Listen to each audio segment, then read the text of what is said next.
Alright, hey guys, welcome back to West Intellect. Basically today, what we're going to be learning is Isaac Newton, Newton's law of cooling. Alright, so basically most of you probably already know who Newton is, and here is Newton's law of cooling, the formula. So it's T subscript T minus T subscript M, which is often seen as T subscript S, equals C, E, and then exponent of K to the T. Alright, so basically I'm going to tell you what each variable represents. The big T subscript little t, this basically represents, since it's cooling, we're going to be dealing a lot with temperature. So T subscript T is going to be the final temperature. Basically, what this little subscript T means, this is temperature over time, like as time's passed. Alright, and then T subscript little m, also seen as T subscript S. I'm going to use T subscript S more often than T subscript M. This is the surrounding temperature.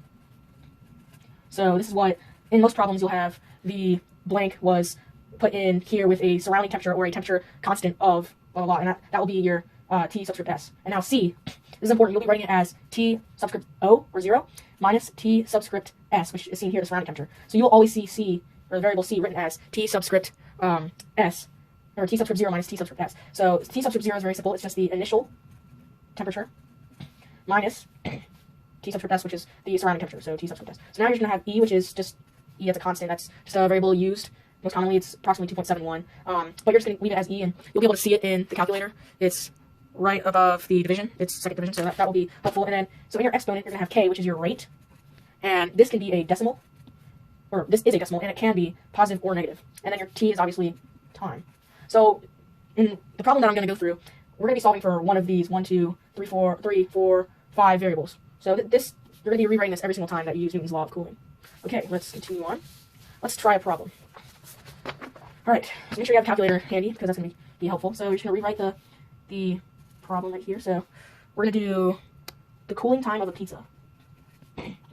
Time of pizza. And you can see Newton's law of cooling can be often used in situations like in real life, but most often it's not going to be applied on an everyday basis.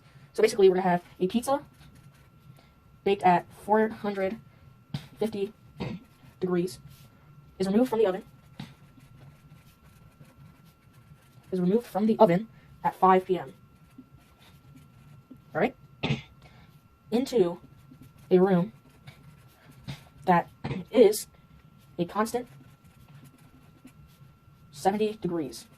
So you can already see the variables falling in place. Alright, here's where you're going to figure out what you need to solve for. After 5 minutes, the pizza is checked.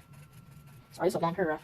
And the temperature is now 300 degrees. Alright, so just gonna let you take a look at that. Okay. So now we're gonna just figure out what variables we're gonna need to solve for. So the first question is A, at what time can you begin eating the pizza if you want its temperature to be 135 degrees. Alright, so there's your question that we're going to be trying to solve today. And alright, let's just figure out what variables we have. So go back to the Newton's formula or law of cooling. It's T subscript little t, T subscript S equals the C, which is T subscript 0 minus T subscript S, your surrounding temperature again, times E, and then the exponent of KT. So there it is. So let's see, do we have a final temperature in this question? Final temperature is, at what time can you begin eating the pizza? So your final temperature is 300 degrees after 5 minutes. So this is after time has passed. It's now 300 degrees. So after time has passed, it's now 300 degrees. So your surrounding temperature would be into a room that is a constant 70 degrees. So that is your surrounding temperature. So that's going to come in handy because it will appear twice in the question. Okay, T subscript 0, your initial, is a pizza baked at 450 degrees. So that would be your initial, 450 degrees. And then your E is just going to be E. And then K, well, we don't know what K is yet. So we're going to need to figure out what K is before we can solve the question. So then your T, well, let's see, after 5 minutes.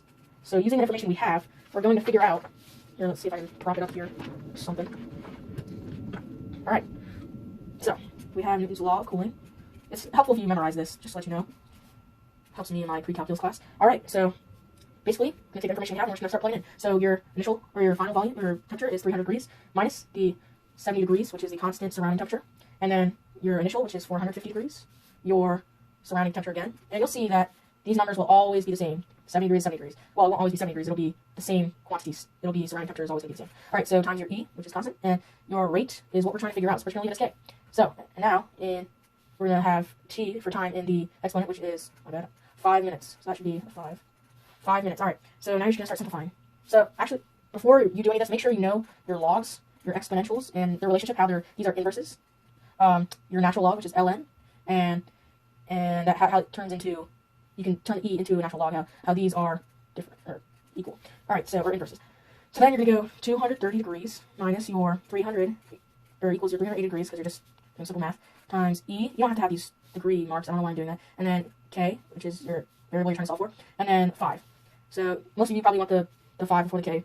Doesn't matter which way you do it right now. So then we're obviously going to try to solve for K. So we're going to try to isolate this variable. So first we're going to divide by 380, so zeros cross out when you divide. So 23 over 38. Don't make it into a decimal because you're going to want to keep it like that to conserve the sig figs for those of you that have been in chemistry.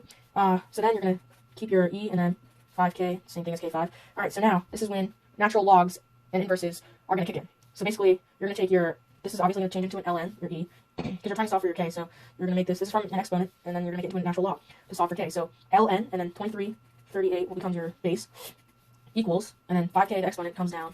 So this is no longer an exponent. You need to make that clear. So this, then you obviously divide by 5 to solve for your K, which is ln 23, 38 over 38 divided by 5. This is your K. You're not done, because we're not done yet because we still have to solve for the question, but K is a valuable piece of information that we need to know in order to solve the final question. All right, so there's your K.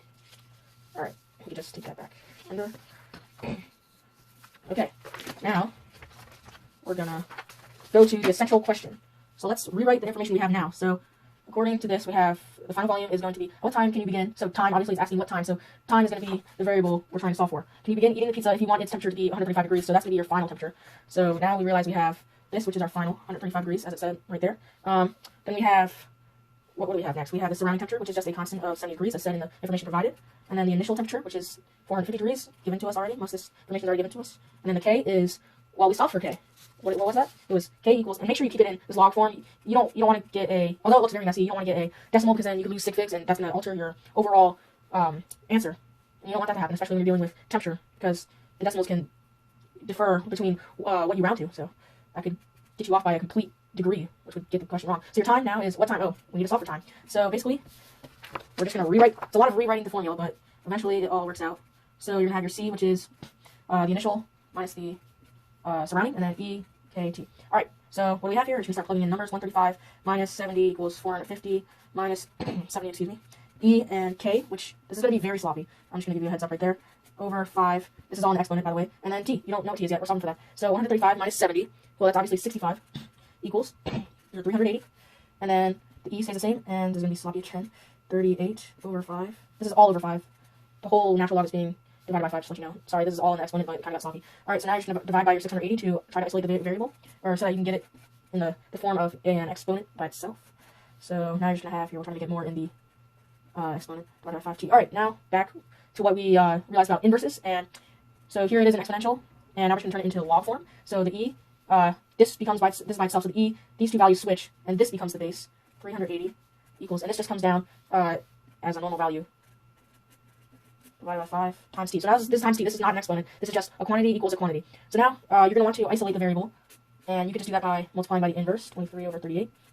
So these cross out, and that just leaves you with t, which is a good sign. You want it to be left with t. And then we can just plug all the numbers into the calculator, so that makes it much more simpler. All right, so now you're going to do the same to the other side, because what you do on one side, you have to do on the other. So 23 over 38. So now it's just going to go straight across. So 5 times ln, 65 over 380, all over ln, 23 over 38. So now you're just going to plug it in your calculator and solve the question.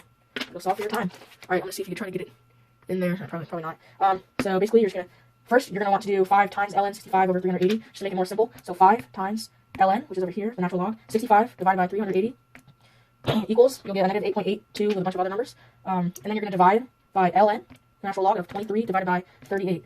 And this should give you your answer. 17.5, can you see that? I don't know if you can see that. All right, 17.584. There's a bunch of numbers, but you're just going to round it. And at this point, you saved all your sig figs, because you saved it all the way, to put in the calculator, all the way until you have the variable you're solving for is isolated completely. That way, no sig figs are disrupted. Okay, 17.584, and you had it in minutes. All right, there's your answer. So basically, for Newton's law of cooling, it's very simple. You just got to memorize it, and It's a lot of sloppy work, as you can see, but it really pays off, and you just gotta make sure you know what variable you're solving for. So we figured out what time we can start eating our pizza.